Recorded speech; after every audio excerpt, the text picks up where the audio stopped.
Без помощ от държавата е и тази 55-годишна жена.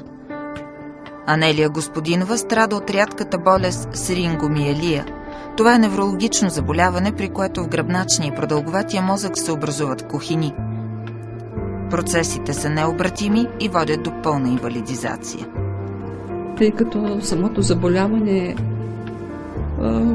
прогресиращо, има прогресиращ ход и при него прогнозата е за трайна инвалидизация, което при мен се случи. В момента аз съм зависима 100% от лична помощ. Анелия била на 33 години, когато след преглед узнала, че е много болна. Първата диагноза била тумор на главния мозък, после й казали, че има тежка форма на множествена склероза. Подложила се на 2 операции, но със слаб ефект. От години Анелия е напълно неподвижна. Бори се с честите и мъчителни болки.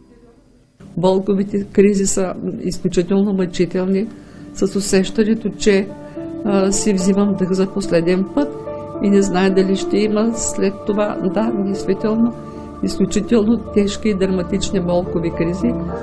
От срингомиелия в България страдат 13 пациенти.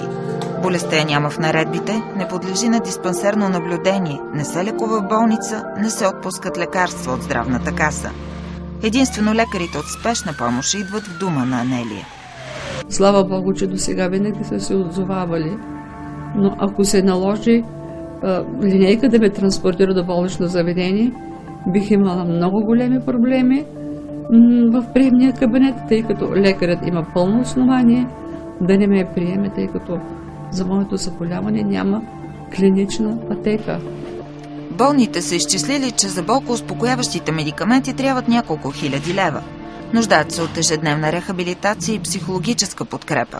Неглижирането на тяхната болка се обяснява с чиновническо бездушие. И като пациент, комуто е отказана медицинска грижа, и като гражданин, комуто е отказана социална грижа. И в едното и в другото отношение считам, че